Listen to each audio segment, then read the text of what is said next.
All right, Middle-Aged White Guy Reacts back again today with another video for you. And in today's video, he's back. All right, we got us some Samson, and he has price hike for us. Now, this means only one of two things could possibly have happened. All right, so now, if you remember, he made the Nancy Pelosi song, and then we didn't hear from him for a while. So either Nancy finally let him out of her ice cream freezer, or this was the appropriate amount of time they needed to clone us a new Samson. So one of those two things happened. The only way we're going to be able to tell is by listening to the song. If he comes like the normal Samson that we all know and love, he was let out of the freezer. If this is a complete 180 from Samson and this is like complete opposite, it's a clone. All right. Simple as that. So the only way to find out for sure, listen to the song. Before we get into the song, though, I have a quick story. Just give me 30 seconds. All right. I don't want to forget this story down the line. I just want to put it out here so I can remember it. We're driving the other day, and I see this big brown bird coming kind of over top of our car and kind of fluttering down towards the ground. And I see this, little white tuft of tail feather on it. And then it kind of turns its head, and I see a little white head. I'm like, holy shit, this is a bald eagle. All right, so this bald eagle is kind of hovering down towards the ground, towards the street right in front of us. And we start braking because we're going, 40, 45 miles an hour. And you don't want to run over a bald eagle. Like, that's the last animal you want to end up hitting with your vehicle. So it comes right over top of our car, lands in the street in front of us. What we didn't see was the squirrel in the middle of the road. That eagle saw it, though, and it came down, it grabbed it with both of its talons and took off, carrying this squirrel away. It was like the craziest thing I have seen in a while. It was awesome. It was absolutely freaking awesome. But that's the story. I just wanted to put it out there so, 20 years from now when I'm reminiscing through my old glory YouTube days, I can come across this story and remember it. But let's get into the actual reaction. Again, this is Samson and price hike. Let's go. Oh, hold on. Let's read. All right. We're growing the economy from the middle out and bottom up. Okay. Lowering costs for hardworking families and making smart investments in America. That's Bidenomics. Joe Biden. That's some politician speak and essentially nonsense. That means nothing. All right, let's go. Lowering costs for hardworking families. It's the funniest part, actually. I made a little money off of rap, but not enough to make me rich, yet I'm still backpacking. I made a little money off of rap, but not enough to make me rich, I'm in the same tax bracket. Okay. I made a little money off of rap, but not enough to make me rich, I mean it too. I just say that to say that I'm still down here in the real world, feeling everything with you, and I'm fucking pissed. I got a big bone to pick with all these motherfucking Sammy. activists. Hell yeah. All right. Okay. So he's fucking pissed. Samson's fucking pissed. So he's made a little bit of money off of rap. He's made a little, hasn't, made him rich, hasn't put him in a higher tax bracket. He's still, trying to struggle for the mortgage and put food on the table, just like everybody else nowadays. All right. Okay. Let's let him go. Let's let him go and see what he is actually pissed about. Okay.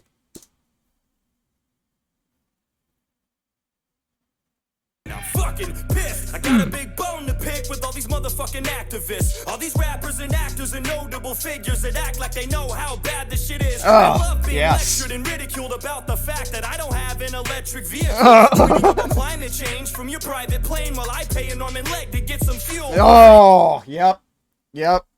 All right, yeah. So you get these celebrities, okay, and these notable figures who are, oh, we feel the pain, and there's pain at the pump and pain at the grocery store and, inflation and this and that. It doesn't affect them. If Oprah has to spend $70 to fill up her gas tank, does that hurt her? I mean, I'm sure she has all electrical vehicles now. But if she's paying $70 to fill up her gas tank and it used to take her 30, does that hurt her? Fuck no, it doesn't hurt her. Does that hurt me? Yes, big time. That just doubled my fuel cost plus some. So $70 to fill my tank is devastating. $70 for Oprah or, name a figure, Taylor Swift. It doesn't mean anything to them. That's like reaching in my pocket and pulling out a quarter. It doesn't mean anything. So, yeah, they might feel it, but they don't feel it like we do. Okay. Absolutely not. Let's go.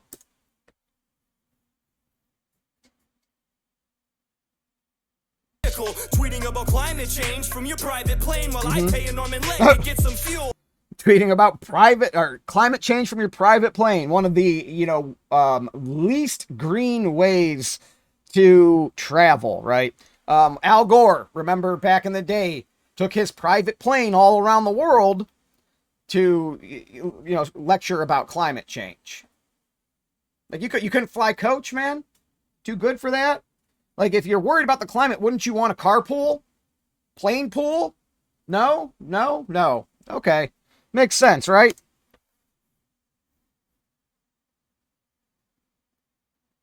Vehicle, tweeting about climate change from your private plane while I pay a Norman leg to get some fuel. Thank God my car doesn't take premium. I'd have to get a second job just to break even. Then they cranked it up $3 and brought it down $2, and I'm supposed to be happy and act like I'm proud of you. Yes, and that's the game. They did this. I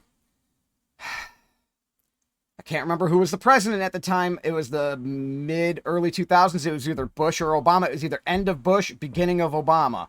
I can't remember when exactly the big price hike occurred. I want to say it was at the beginning of Obama, but it might have been the end of Bush. I don't know. Doesn't matter.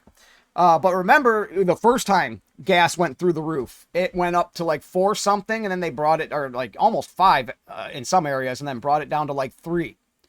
Okay? Trump had us at what, $1.75? They brought it up to 4, and now it hovers around 3. All right, so that's what they do. They spike it up, let you feel that pain, and then they'll relieve it a little bit. Okay? Just let a little bit of that pressure off. So now you're happy to be paying $3.25. When I see $3.25, I'm like, oh, whoa, look, gas is cheap. That ain't cheap gas, man. A couple years ago, we had cheap gas. That was cheap gas. This is not cheap gas. But that's the game. Bring it up to a point that's unreasonable, back it off a little bit, people will be happy. Let's go.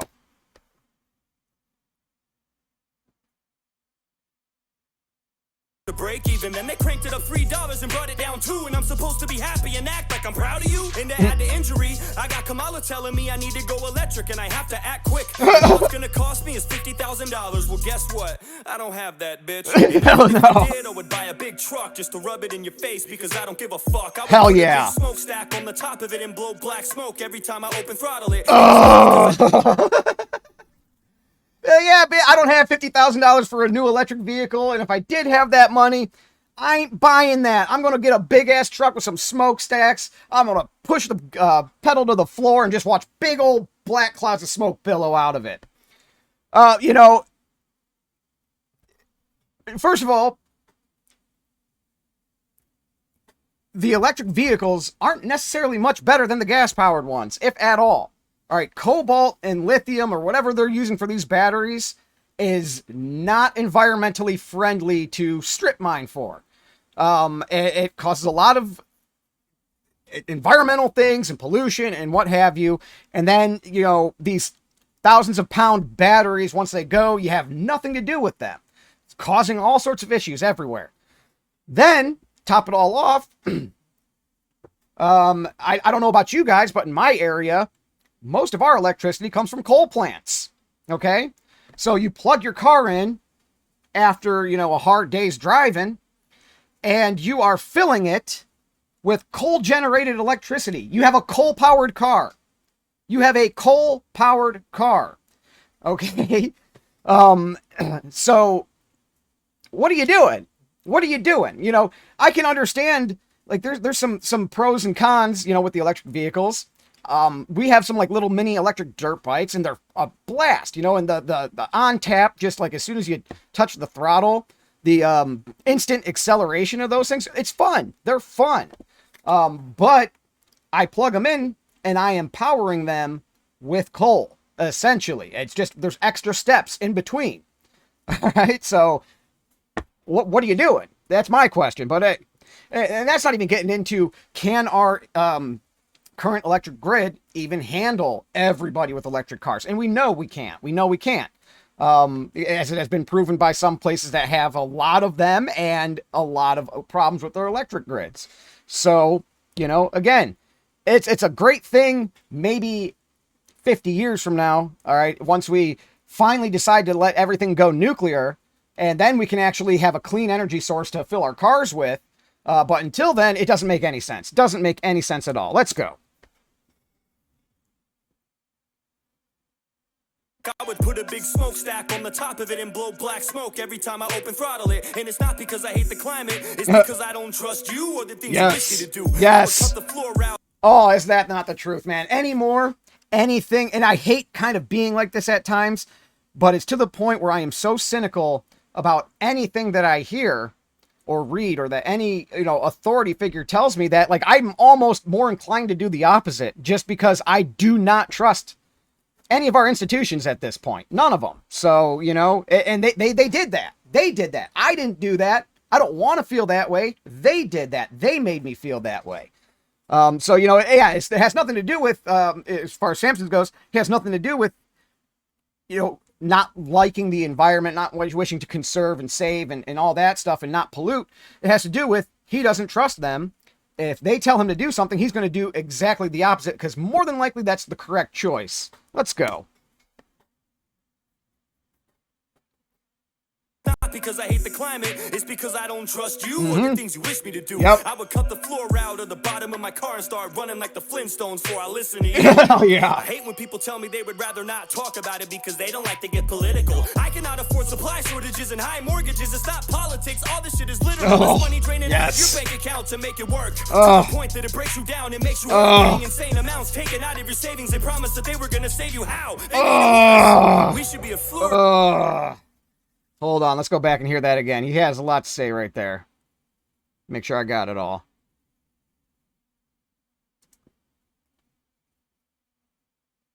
Political. I cannot afford supply shortages and Hold on, I want to go back a little bit more. Right there, I think. Out of the bottom of my car and start running like the Flintstones before I listen to you.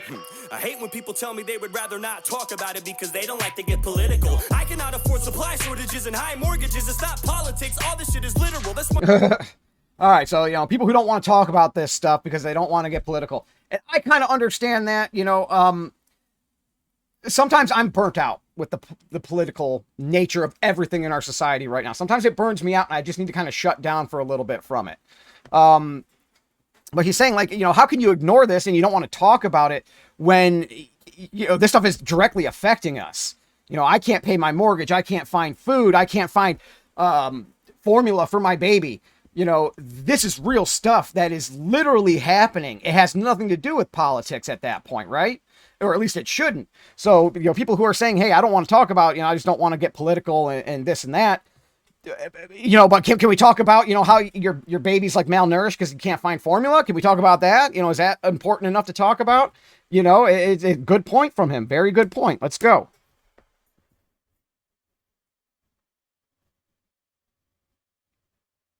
Political. I cannot afford supply shortages and high mortgages. It's not politics. All this shit is literal. That's money draining out of your bank account to make it work. Yes. To the point that it breaks you down and makes you hurt. Paying insane amounts taken out of your savings. They promised that they were going to save you. How? They made it worse. We should be a flourishing nation, not a country with soaring inflation. There's nothing more infuriating than the fact that nobody takes blame for this poor demonstration. Like, what? It just happened like that? Nothing to do with your administration. You blamed it on Putin and price hike, but shit was going up way before the invasion. Oh, God. Samson is, again, as usual. All right, he's not a clone. Spot on, though. Absolutely 100% spot on. Let's go back. Let me hear that again. Hold on.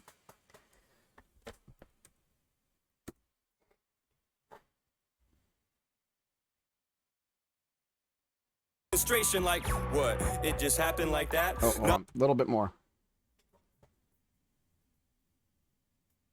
A flourishing nation, not a country with soaring inflation. There's nothing more infuriating than the fact that nobody takes blame for this poor demonstration. Like, what? It just happened like that? Nothing to do with your administration. You blamed it on Putin and called it his price hike, but shit was going up way before the invasion. How? And as soon, and it was, the price hike, the gas prices were already starting to skyrocket. All right, and then Russia-Ukraine happened a little bit after that. And then the shortages were going on, and then it was all put on him. Oh, this is Putin's price hike and this and that. Anybody who was paying attention, though, knows all the things were skyrocketing. The shortages were happening before that. It was, and people have a short memory, so they can kind of convince themselves that, oh, no, that's not the case. You're mistaken. It was definitely when Putin, and then it's like, no, this stuff was all happening before that happened. You know, and this is politics, though. This is government. This administration comes in, blames everything that's going on during their administration on the last administration. And I'm sorry, Democrats are very good at this. Very good at this, okay? So when Obama took over in his first term and the economy wasn't good, that was George Bush's economy. Then when Trump takes over, and after, you know, it was impossible to do the things that Trump was talking about doing with like unemployment and stuff like that. He needed a magic wand, remember? But as soon as his economy was flourishing, everyone was rushing to say that's Obama's economy. Now that Biden has control and it's well into his administration, we have a bad economy, but now that's Trump's economy. So it just so happens that every time a Republican has office and has a good economy, that's because of the previous Democrat president. Then every time a Democrat president has, you know, control of the economy and it's bad, that's the fault of the previous Republican administration. And they just keep passing the buck like that. And like I said, all sides do it, but Democrats have really made like a fine sport out of it. But yeah, so they just keep pushing blame and they never take any of it for themselves, right? And people buy it. People absolutely 100% buy that. Like my grandpa is, you know, one of those who would fall into that category. Like, oh, no, this is so-and-so's economy, not our economy, because our economy will be when the next Republican president has the economy booming. You know, it just doesn't make any sense. But let's go. Let's keep going. You blamed it on Putin and called it his price hike, but shit was going up way before the invasion. Now how does that work? Really, I'm baffled, sick of being treated like a stupid blind asshole. Next thing I know, I'm gonna turn on CNN and they'll be trying to tell everybody that Putin time traveled. Put it past them, crooked little rats, so easily and spineless, always looking for a snack, searching for the next reputation to tear apart and trash when the views that you have and theirs aren't exact. Nice. You know, hey, yeah. Yeah, they'll just make up some wild shit, all right? And they're treating us like stupid blind assholes, right? Like, you know, don't believe your lying eyes. You did not see that. Believe what we tell you. We're telling you facts. Don't believe the facts that you saw with your own eyes. They're lying to you. And then what does he say here? Hold on. You had one more point.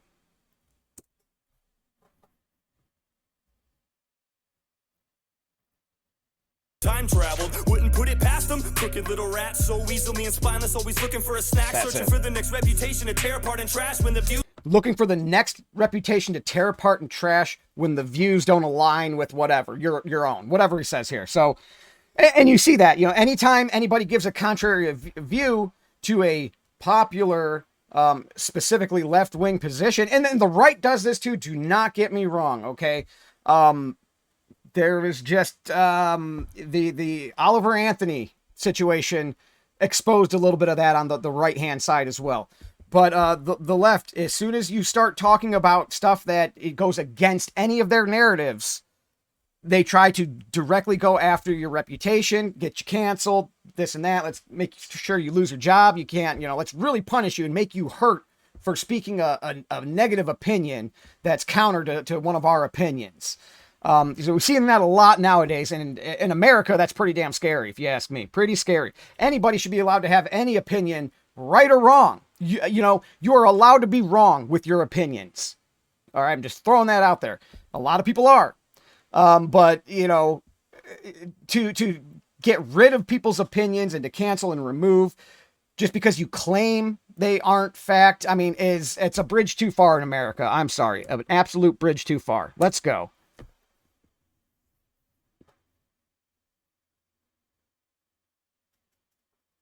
So easily and spineless, always looking for a snack, searching for the next reputation to tear apart and trash when the views that you have and theirs aren't exact. They feed you bullshit and expect you to eat it, and they read you bullshit and expect you to believe it, like everything that you witnessed isn't for certain or real, and you're just supposed to forget all your personal experience. Don't believe your lying eyes, right? Don't believe your lying eyes. Let's go, Samson.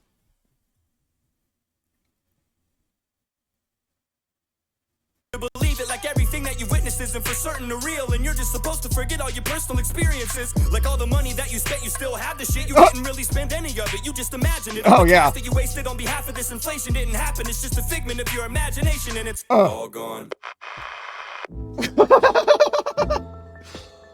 Oh, that's a hell of a way to end it, man. That's a hell of a way to end it. Yeah, say so all that this money that, you know, the $70 to fill your gas tank that, you know, you only used to spend half that. It's your imagination. You still have that money, right? Right? None of this is actually happening. Don't believe your lying eyes. And how he ends it, where, you know, all the money. Hold on. Let me just hear it one more time, because this is fantastic right here. Hold on. Let's hear that ending one last time. Then we'll wrap up this reaction.